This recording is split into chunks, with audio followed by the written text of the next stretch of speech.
El Santo Evangelio según Marcos, capítulo 6, empezando con el versículo 14. El rey Herodes oyó hablar de Jesús, cuya fama había corrido por todas partes, pues unos decían: Juan el Bautista ha resucitado y por eso tiene este poder milagroso. Otros decían: es el profeta Elías, y otros: es un profeta como los antiguos profetas. Al oír estas cosas, Herodes decía: ese es Juan, yo mandé cortarle la cabeza y ahora ha resucitado. Es que por causa de Herodías, Herodes había mandado arrestar a Juan y lo había hecho encadenar en la cárcel. Herodías era la esposa de Filipo, hermano de Herodes, pero Herodes se había casado con ella, y Juan había dicho a Herodes: no debes tener como tuya a la mujer de tu hermano. Herodías odiaba por eso a Juan y quería matarlo, pero no podía, porque Herodes le tenía miedo, sabiendo que era un hombre justo y santo, y lo protegía. Y aunque al oírlo se quedaba sin saber qué hacer, Herodes escuchaba a Juan de buena gana, pero Herodías vio llegar su oportunidad, cuando Herodes en su cumpleaños dio un banquete a sus jefes y comandantes y a las personas importantes de Galilea. La hija de Herodías entró en el lugar del banquete y bailó, y el baile gustó tanto a Herodes y a los que estaban cenando con él, que el rey dijo a la muchacha: pídeme lo que quieras y te lo daré. Y le juró una y otra vez que le daría cualquier cosa que pidiera, aunque fuera la mitad del país que él gobernaba. Ella salió y le preguntó a su madre: ¿qué pediré? Le contestó: pídele la cabeza de Juan el Bautista. La muchacha entró deprisa donde estaba el rey y le dijo: quiero que ahora mismo me des en un plato la cabeza de Juan el Bautista. El rey se puso muy triste, pero como había hecho un juramento en presencia de sus invitados, no quiso negarle lo que le pedía. Así que mandó enseguida a un soldado con la orden de llevarle la cabeza de Juan. Fue el soldado a la cárcel, le cortó la cabeza a Juan y se la llevó en su plato. Se la dio a la muchacha y ella se la entregó a su madre. Cuando los seguidores de Juan lo supieron, recogieron el cuerpo y se lo llevaron a enterrar. Hermanos, estas son las buenas nuevas de Jesucristo. Que la paz de nuestro Señor sea con todos ustedes. Se pueden sentar, hermanos.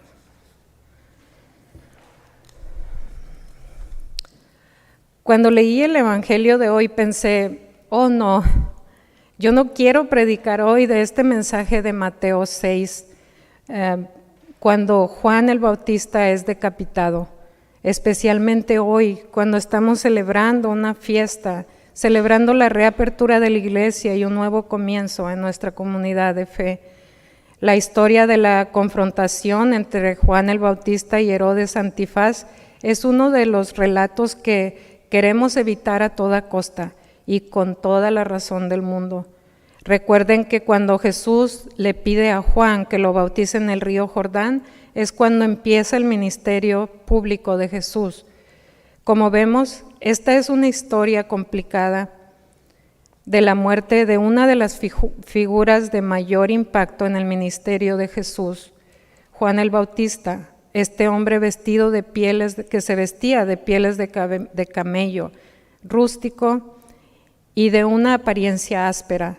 Era un enviado de Dios, era la voz de Dios aquí en la tierra, el que había visto al Hijo de Dios y el que lo había identificado públicamente gritando: este es el Cordero de Dios que quita el pecado del mundo. Ahora lo vemos que está solo, encarcelado, sentenciado a muerte. Todo esto sucedió por no poderse callar ante la injusticia y porque tenía un entendimiento del reino de Dios que contrastaba con el de muchas personas. Pero para Juan el reino de Dios y el reino de este mundo era una gran contradicción. pero él estaba decidido a dejarse usar por Dios, aun cuando ser la voz de Dios en ese momento y en ese contexto en particular era condena de muerte para él. En los tiempos de Jesús, el rey mandaba sobre la vida y la muerte de sus ciudadanos, pero Juan, sabiendo estas cosas y siendo testigo de muchas otras, hace caso omiso al miedo que produce el escándalo, la mala fama y el poder. Algo sabe Juan que le anima a seguir adelante, algo que si nosotros lo viéramos, pudiéramos también quedar llenos de esas mismas fuerzas y de esa misma confianza en Dios, pase lo que pase. Juan pudo haber escapado, pero para hacerlo hubiera comprometido sus convicciones. Como hemos observado, este es un relato que une la fe con los hechos. Las convicciones de la Iglesia acerca de la persona de Jesucristo deben traducirse en acciones en el mundo. El fin de la Iglesia es seguir el ejemplo y proclamar a Jesús vivo. Pero ¿estamos nosotros dispuestos a seguir la fe en Jesús independientemente de a dónde esta fe nos lleve? Seguir a Jesús implica también un compromiso ético. La confesión no es confesión de boca nada más. La fe en Jesús que se mantiene en la oración y cánticos es parte fundamental de nuestra respuesta a Dios. Pero la adoración debe traducirse por igual en un estilo de vida que sea comprometido, aun cuando ese compromiso nos lleve a lugares y decisiones que son muy costosas. En conclusión, lo más importante del profeta Juan no fueron sus predicaciones o su aspereza, ni siquiera fue su horrible muerte que tuvo él, sino que fue el hecho de que aún en los momentos más adversos permanece fiel hasta el final. Y aquí el final no es el final. Los que lo mataron creyeron que decapitándolo harían callar la voz de Dios en el mundo. Qué equivocados estaban, pues el Dios de Juan trasciende la tragedia, trasciende la muerte y los poderes de este mundo también. Todos preferimos las historias con un final feliz, ¿no es cierto? A todos nos gustaría que el mundo fuese simple y que todas las situaciones terminaran con una solución fácil y sencilla, pero Marcos nos recuerda hoy que la vida real, tal y como la viven los hombres y las mujeres de fe, está llena de alegrías, pero también de sucesos complejos que pueden poner a prueba nuestra imagen de un Dios que es todo amor y justicia. Y a propósito de un Dios de amor y de justicia y de alegrías, en el capítulo de Efesios de hoy que leyó Marichuy, Pablo le dice a la iglesia en Efeso, porque es una carta al pueblo de Efesios, que ellos estaban destinados, dice, destinados en amor. Ellos estaban en un camino que les obligaba a vivir una vida de amor. Habían sido seleccionados y designados por ser quienes eran. La iglesia de Efeso no era como la mayoría de las iglesias, era una iglesia sin conflictos, no había cuestiones ni problemas urgentes. De hecho, fue una de las misiones más exitosas del apóstol Pablo. Estar destinado en el amor es ser personas que están comprometidas a hacer del amor su prioridad número uno. Vivimos en una cultura en la que las personas o los grupos son juzgados por el éxito que tienen, por las ganancias y las famas son valores más importantes que los actos de amor. Muchos están al pendiente diario de la economía, sobre si el mercado de valores subirá o no, o bajará. Muchos de ustedes son juzgados por lo productivo que son en sus trabajos. Pero Pablo no dijo que estamos destinados a ser exitosos, prósperos o con muchos bienes. Pablo dice que estamos destinados a ser personas que aman. El amor es nuestro objetivo y que según lo amoroso que somos es como seremos juzgados. La iglesia de Efeso era una iglesia fiel, una iglesia con la que Pablo podía contar. Era como lo que dicen la joya de la corona de las iglesias del Asia Menor. Pero aún así los fieles necesitaban ser recordados de vez en cuando de los elementos esenciales de la fe. Después de todo, seguían siendo humanos, capaces de cometer errores y olvidar de lo importante.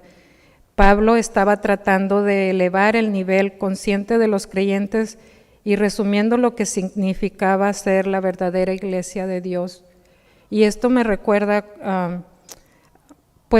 varias etapas de mi vida, ¿no? Por ejemplo, cuando se fue una familia muy querida de nosotros, cuando ellos se fueron, nos dijeron, gracias porque ustedes nos enseñaron lo que es ser iglesia. Y lo que es ser iglesia, como dice Pablo aquí, no es que seamos perfectos, es que estemos juntos y es lo que pasó en estas etapas de nuestra vida también, como a mí en lo personal, cuando el accidente de mi hijo, que toda la iglesia pronto me apoyó y estuvo ahí conmigo en oración y en apoyo.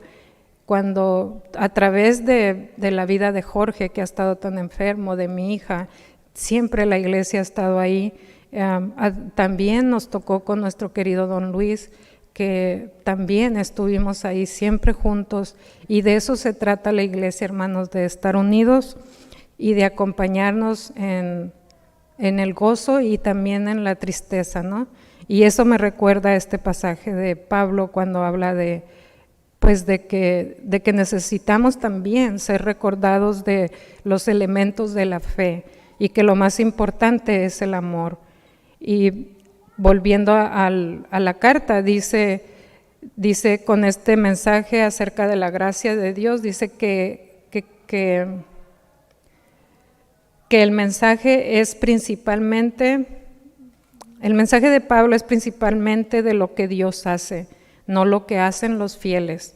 La gracia es un regalo gratis, dice, no algo que tenemos que ganar o comprar. Somos los beneficiarios de la gracia por lo que Cristo hizo por nosotros y no por algo que hicimos por nosotros mismos. Creo que Pablo estaba recordando a la gente de Efeso que no importa cuál intencionales seamos acerca de hacer lo correcto o cuán amorosos seamos, todavía dependemos de la gracia de Dios. Muchas veces nuestro orgullo se impone en el camino. Desafortunadamente la sociedad nos hace creer que debemos ser autosuficientes. Nos hace creer que depender de los demás es malo o incluso inmoral. Se nos enseña a tener el control, a hacer sus propios descansos y a cuidar del La iglesia en Efeso estaba haciendo también que eran vulnerables a la idea de que no necesitaban a nadie más. El mismo hecho de que esta carta fue dirigida a ellos es un recordatorio de que incluso los más exitosos todavía necesitan escuchar que no siempre pueden actuar solos. Pablo también habló del perdón. El tiempo pasado ya pasó, ha terminado, se acabó. No podemos dar marcha atrás ni deshacer nada de lo que hicimos. Todo es historia ya. No tenemos más remedio que vivir el presente. Es igual para nuestros fracasos, nuestros errores, nuestros pecados. Debido a la iglesia que gratuitamente Dios nos da, tenemos que vivir. No tenemos que vivir con culpa, con vergüenza o con sentimientos de condenación, pues nosotros hemos sido perdonados. Podemos mirar el pasado como borrón y cuenta nueva. Nuestras vidas tampoco han terminado. Dios nos perdona en nuestros errores, incluso por las veces que hemos ido en la dirección equivocada. Además de ser personas perdonadas, debemos ser personas unidas. El mensaje de Pablo también habla de la importancia de estar unidos, las cosas en el cielo y las cosas en la tierra, siempre unidas. Entonces el propósito de Dios para nosotros como iglesia es trabajar en equipo, como ahora en esa fiesta tan bonita donde estábamos todos unidos. Así es como debemos de estar, siempre unidos, trabajando para la gloria de Dios. La iglesia en Efeso necesitaba este mensaje para protegerse de la autosuficiencia, recordándoles que la gracia de Dios fue dada gratuitamente. Se les recordó también que una de las mismas razones por las que eran una comunidad fiel era por lo que Dios hizo. Es como ya les había dicho, no por lo que ellos mismos hicieron. Las personas de fe deben vivir para la alabanza de la gloriosa gracia de Dios. Dios quiere que vivamos con un corazón agradecido, en alabanza por todo lo que Dios ha hecho y está haciendo. Nosotros no somos un club, no somos un negocio, somos una comunidad de creyentes que comparten un denominador común. Todos somos redimidos y estamos destinados en amor. Somos una reunión de personas que todos somos diferentes. Somos personas que en algún momento u otro hemos pecado y no hemos estado a la altura de la gloria de Dios, pero tenemos un pegamento que nos mantiene unidos, que es la gracia de Dios. Sí, el regalo es costoso, pero es gratis para nosotros. Y aunque algunas veces nos sintamos indignos, seguimos siendo amados por Dios. Nosotros no somos la iglesia porque nos hemos desempeñado bien o hemos hecho todo bien. Nosotros no somos la iglesia porque somos ciudadanos respetables. Nosotros somos la iglesia porque aceptamos libremente la gracia de Dios y en el andar de la vida somos libres para transmitir ese amor. Amén.